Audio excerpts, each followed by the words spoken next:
Behind every bit of mom wisdom is a story of a real mom and real kids just trying to love each other well. Whether you're cozied up on the couch with a mug of coffee or out for a walk, you're welcome to join us as we share stories and laugh, learn, and grow together. It's the iMom Podcast.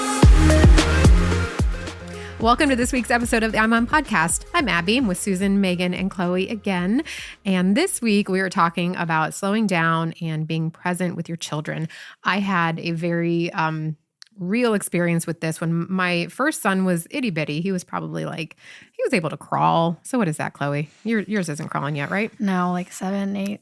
Yeah, 9. Maybe around 9 months or so. And it was a rainy day, but we had a little covering in front of the house. And so we went outside. I took a blanket and some markers and some construction paper. And he was coloring. And then he I guess he was walking because he kind of toddled out onto the sidewalk and then walked back. And my mom came over right then. And she's like, look at his tiny little footprints on the sidewalk. And they were like these little 3-inch footprints. And they were perfect. You could see the foot and then the tiny little dots for the toes. It was so cute.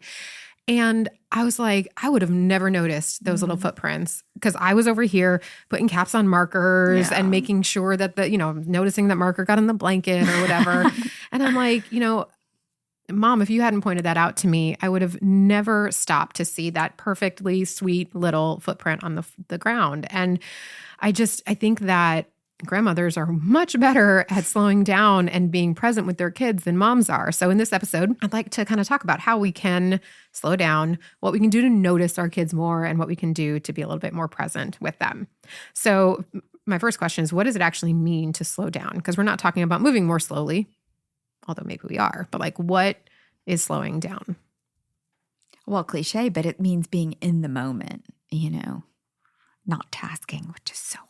So hard. I do think multitasking is moving a lot faster because your mind is not focused on one thing. And so you're just naturally kind of distracted, right? Yeah. So fewer distractions to slow down. Yeah. And similarly, I was going to say, which sometimes I hate when people use this word, but being intentional with your time and really not only just slowing down, but focusing on the child in front of you or whatever they're doing or whatever they want to do. I'm the worst offender because I love to get stuff done and task, like you guys said.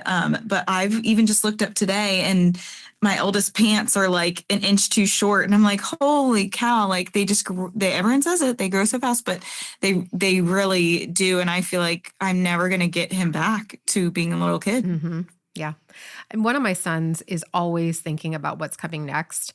We will be at Disney World. And he's like, well, where are we having dinner tonight? Or where are we going tomorrow? And I'm like, dude, you are at Disney World right now. Be at Disney World. Yeah. And I know that a lot of us do that too. Maybe not thinking about the next fun thing that we're doing, but our minds, instead of being where we are, we're thinking about what we're making for dinner or what's happening at work the next day. Yeah. And so slowing down means actually just being where and when you are, What are the things then that make us move too quickly? Why do we struggle to be intentional? Why do we struggle to be present? We just have too much to do. The to-do list. But we all say that. We all say that. No, yeah. My and husband, we all agree. He gets so mad at me. No, you don't have too much to do. You can do it. You have to make it a priority. It's a really good marketing question. Yeah. She's a really good. That's him. I will say this. It doesn't get easier. I remember, and I've told this story before, but I remember once I was working in my study, which I was sitting in this one chair where I had a view at the front door. So this is at a point where my kids, Megan, they drove themselves to school. And Megan and Emily were both in high school. And Megan had driven them home and walked in the front door. So perfect time to be present is when your kids walk in the door. If your kids are older and they come home, you should try to be present. Instead, I was looking at my laptop. I heard them come in. No big deal. What was he? They're teenagers. And Megan went straight up the stairs from the front door. And Emily came in and she goes, Mom, did you not notice that Megan was crying? Oh, Oh. And I looked up. Gosh, what was I crying about? I don't know You because don't remember? she Don't wasn't have a to cry. crier. She wasn't a crier, so this was unusual. But my I heart am just not a crier. she's That's why I'm not. wondering what I was crying I don't about. know. We'll have to ask Emily. But I was like, oh my gosh, and jumped up. If Emily had not said something, if Emily had not noticed, if Emily had not been with her, she would have cried alone, and I wouldn't have been a Yeah. part of that, which would have been really. yeah. Emily's always saying I need to show my emotion more. So She was probably happy. Like, oh my Adam. gosh. Mom, Megan's crying. She did Yay. it. She did it. Everyone's like, yes. I think that I worry. I think that a lot of times I'm not where I'm supposed to be because I worry about what's expected of me. Oh, you yeah. know, like, well, I need to have the laundry done. I need to have the kitchen clean before I start cooking so that I can then have a clean sink to put the dirty dishes in and so I'm doing those things instead of listening to my son explain Roblox, whatever to me, you know, like I think that our brains are just hurling expectations at us, you know, Yeah. and it keeps us from actually, being in the moment. Yeah. Trent calls, he's like, I can see you're on the hamster wheel because Yeah. I just have the Mhm. thoughts going round Yeah. and round. Yeah. So where does your mind go then when you're sitting on the floor with your child and you want to be watching him put blocks together or play with monster trucks or whatever? What do you end up thinking about? For me, I feel like, because James is almost 5 months and he just started sleeping better. There was a long time where we just were not sleeping. And I feel like I'm somewhat rested now. And I feel like I really am. I've said this a couple times, but actually coming up for air where I can really notice him. And I had a moment like 2 weeks ago where I just looked at him and just started crying. I was like, oh my gosh, like I hadn't been able to like really feel my emotions because I just was like on autopilot survival mode. And now that I'm sleeping a little bit better, it's like, I don't know. I think I was disappointed is not the right word because it wasn't negative. It was just kind of shocked at how much disconnection I was capable of just to provide for him constantly. Like I was so in touch with like, what do you need? What do you need? Always looking to anticipate his needs. And it was kind of one of those moments where I was like, I can just enjoy you. And he's also at that age where he's more interactive now. So it's, I'm kind of growing into that with him. I had a moment when my guys were little, one of them was little, and I was like, I'm like one of the only people you know. Like, you know, like 4 humans total. Yeah. And I'm distracted. Like, I'm not even paying attention to you. And I'm like one of the only faces you've ever seen. Yeah. And like, obviously that's a lot of pressure, but it's real, you know? Yeah. But I mean, do you feel guilty? Do you feel guilty when you do that? Or is it just like, well, I'm a human and my brain does that, you know? I think 2 things. I think, one, if you're a single mom out there, it's hard to get out of what Chloe's talking about because no matter what age your kid is, you're going to be constantly Yeah. having to get stuff done if you're solo. So I think you got to give yourself grace. I think the second thing is we do put a lot in our calendars that we don't have to. So it's kind of taking then an assessment of your life and how much time did I spend on Instagram instead of going to sleep early so I could get up early and get the laundry done before my child woke up. Yeah. So kids are a priority and that's the bottom line and you only have them for a short time. And at the same time, third, sometimes as they get older, like the example I get, we think, oh, they're on their own. They're okay. And so we don't zone in. Where when my kids were little and I'd pick them up from school, I'd be like, how was your day? Yeah. I missed you all day. When they get older, you're like, they're fine. And we really can. Even with teenagers, we have to focus Yeah. because there's stuff going on in their lives that they need us for. Yeah. Well, so that actually leads to my next question because the title of this episode is a 2-parter, How to Slow Down and Be Present. So what does it feel like to be present with your kids and how is it different? Being present with a 4-year-old is different than being present with a 14-year-old. So like, because the 14-year-old might not actually want you around. They might not want to play with you. So how can you be present to a child without actually engaging because they don't want you to You engage. got to know their little thing. Like I've said this before, for my boys, if I picked them up after sports and took them through a drive-through or whatever, they just talk. They don't have to look at me. They're facing forward and they talk. That was the thing. But I do think you have to be really purposeful about making a connection.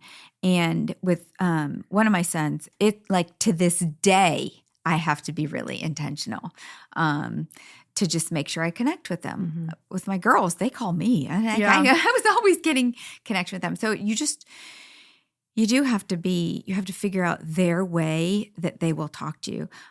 With one of my girls, it was when she'd come home, and again, I'm talking about older kids, late at night, whether it was middle school or whatever, not too late, but let's say they went to a party or something or a sleepover, following them up to their room while they unpacked or were putting things away or were getting ready, they would just start talking. Yeah. I read something one time, I think I actually put it in an article, and it like really gutted me. The idea that if we're on our phones a lot or if we're on our laptops a lot, for our kids to talk to us, they have to interrupt what we're doing. And I'm like, I don't want my kids to feel like they're an interruption to me, and it's hard because you've got pinging and dinging and emails coming and things that you're waiting on, oh, I'm planning this vacation and I'm waiting for this email. They don't know what you're looking at. You're doing something good. You're doing something for the family, but they don't know it. And so like putting all those things away, I think just even if they don't need you at the time, it shows that you're available to them. My mom told me she used to set timers and like, she's like, I would not answer the phone. I would not, even if something popped in my head, oh, I need to switch laundry. Nope. This is my hour of playtime. I can do that at this time. And it was a good way for her to have self-control. And I think you can have those certain times to make sure, like when they come home from school in the morning, tucking them in at night.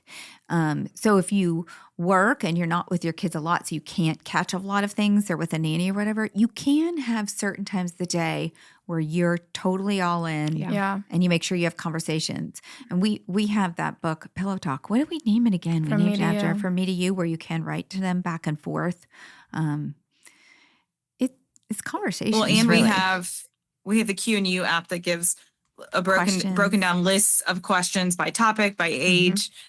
Sometimes I'll just pull it out on my phone and talk to James while he has his lunch and just like come up with really simple things. I think part of the battle is that we live in a world where productivity is idolized. You get a lot done, you check the boxes, and you feel really proud of yourself because you've checked all the boxes. And so much of good parenting doesn't necessarily feel productive, like especially with little ones, like, oh, I'm sitting on the floor and I'm putting a train track together that he's going to destroy And I'm bored in to 5 death. minutes, and I'm bored to death. Like, what are how do you remind yourself right then, as your daughter is rehearsing her solo for the musical that you've heard 20 times and you're like, you've got this. How do you ignore the sink full of dishes? Because that feels productive. Listening for the 20th time to her, solo doesn't. Yeah, it's hard. Because I get bored easily, but you just got to do it. Yeah. And it's their childhood. You Yeah. think about it, like the little thing that you're doing, it's like, that's their childhood, right? Mm-hmm. Yeah.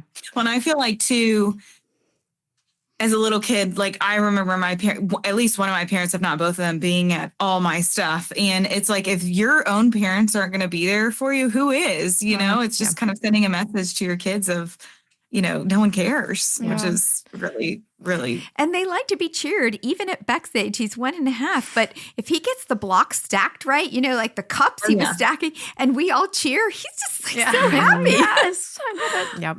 I wrote an article about the things that might feel unproductive but aren't, and I'll link to it in the show notes. But one of them is when you let your child help with a project, because that definitely is going to slow you down. But it builds self-esteem, it builds confidence, and it tells them that their presence is more important than the task, which I think is really that's important. Also, having a pointless conversation.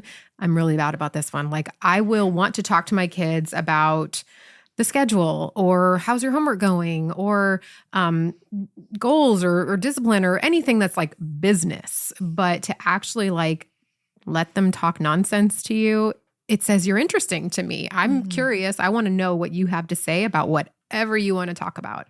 And I think that's such a good self-esteem booster. Yeah, that's We huge. just did an ad for a fatherhood campaign that we're running, and it's this segment of ads is like how I dad, and one of the dads is gets up in the morning and is making his kids breakfast and goes, so what did you dream about last night? Mhm. And they go off and I'm like, okay, not pointless conversation, right? Mhm. But a great way to just let that Mhm. conversation spiral into something creative. That's part of our nighttime, like good night routine. I walk out of the room and they say, I say, I love you, I love you. And that started because when we moved in with my parents after my divorce, the boys shared a bedroom for the first time. And they have not stopped sharing a bedroom now. Like they still do.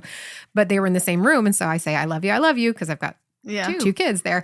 And so now we still say it. I say, I love you, I love you. And they say, I love you, I love you. And I say, nighty, nighty. And they say, nighty, nighty. And then one of them says, what are you going to dream about? And like, I mean, I can like hear it in my head. That's the exact tone and stuff. And I make up something silly. And like last night it was cake. I was like, I'm going to dream about cake. Aw. And so then in the morning when we wake up, a lot of times one of them will say, so did you dream about cake? Did you get cake Yeah. last And I night? can never remember what I dreamt about, but Cute. it is like a fun little, like, let's just talk about something silly. And then occasionally they do tell me what they dreamt about. And I'm like, okay, like you could have summed this up in like 30 seconds. But yeah. That's great. I love the idea of, and you just said it a moment ago, Chloe, like about, these are our kids and this is their childhood of, we have this attraction, and I read this in a book called Don't Miss It. We have this attraction to immediate results. And that keeps us like so busy that we neglect the things that have this like lasting effect, but a less immediate impact, which is spending time with our kids. We don't necessarily see right away what impact we're having. And so it's harder to stick with it. It's like losing Yeah. weight or something, it's like, oh, well, it doesn't happen overnight. And so it's really hard to stick with it. But parenting requires these like little deposits of time Yeah. and attention and care. And it's like an investor mindset, right? You're investing in your kids. So my next question is, what are some things that make these small deposits of time, attention, and care? Eye contact. Like looking your child in the eyes. I mean, even at James's age, like he's so young, but I mean, like when I sing to him, he loves it. Oh my gosh, he loves it. And like, that's Because you have a good voice. well, I'm like, finally, about time someone appreciates my talent. No, just kidding. No, but it is. It's like Audience of one. right? It's like But he one. loves it. He really does, and it's like it's no effort for me to like sing to him while I'm changing his diaper. But it's amazing. Just like the little effort of eye contact in a song, he loves it. Mhm. Yeah. I think silliness. I just think when they're little, having laughing tickle moments Yeah. and that connection when they're young. My kids and I both really love traditions. They just help with routine and I think make them feel safe. Yeah. And like my parents take my kids to Culver's every other Friday after school to get ice cream. And I just have to like let it go, even though I'm like, well, I was kind of hoping we would have ice cream after dinner. And now we can't. But like these little routines that just build relationship. And I just think tradition is really important. That's good. Yeah, I was going to say just quality time. And then also I think the routine of repeating things to them, like at night, Hampton and I, we'll pray different things with them or for them. But there's like one thing that he always says and one thing that I always say, and it just kind of ingrains it in them. And one of the things that Hampton says to the boys was, you have what it takes. And so it's just really sweet because like you said, short term, it didn't do anything. But now if he says like, I don't know if I can do that, Aw. he'll go, I have what it takes, Aw. and he'll give it a shot. And so it's just really cute little things like that, that to your point, at the time we were like, who knows if this is going to stick, but now it's kind of been ingrained in him. It's amazing when you see some of the things that you've been doing that you didn't think mattered, like you notice they actually paid off or that they do matter. Yeah. Like I ask my boys every morning on the way to school, how can I pray for you today? And they always say the same things over and over again. Like literally they say the same things. I'm like, we want to branch out. We want to try something new. Like, no, they don't. And then one day we were distracted. We were doing something and they're like, Mommy, you haven't asked us how you can pray for us. And I was like, okay, Aw. apparently you care. Yeah. It's just, they are listening. So I love it. So then my last question is, what's a sign that you're doing it right? Or maybe we just answered that question. Like we're always going to feel like they're growing up too fast. We notice the pants are getting short or that their baby fat is going away or they're filling out college applications. You're like, this is going too fast. So how do you know if you're actually slowing down because it's never going to feel like you're going slow enough. You know what I'm saying? I heard something the other day, I think it was on social media, and it was a teacher, and she was saying, you know, I don't know whether your kid was bottle fed or breastfed, whether they had a nighttime routine or whether they had a pacifier or didn't have a pacifier, whether they ate organic or didn't eat organic. She's like, but I know I can tell the kids that have good parenting, that have been taught manners, that have been just, you know, loved and cared for and been taught how to treat people with respect and all those types of things. And it was a great reminder to me of like, sometimes these little things just don't really matter that much, but what we're teaching them and what we're ingraining in them and how we're teaching them to treat other people are the most important things. Yeah. Yeah, I think when you slow down, you keep the majors, right? And the minors. If you're moving too fast, it's easy to get caught up in the things that don't matter as much. So that's a good word, Megan. Thank you. All right. Thank you so much for listening to this episode of the iMom Podcast. We will put in the show notes a couple different links for you to that book that I mentioned, and then some great ways to spend some intentional time with your kids. Thanks for listening to the iMom Podcast. iMom is the motherhood program of the nonprofit organization Family First. Along with our fatherhood program, All Pro Dad, we exist to help you love your family well. Subscribe to our daily email, the iMom Minute, by going to imom.com/subscribe and get tons of great ideas, insight, and inspiration. The iMom Podcast is hosted by me, Abby Watts, along with Susan Merrill, Megan Tigner, and Chloe Blumenthal.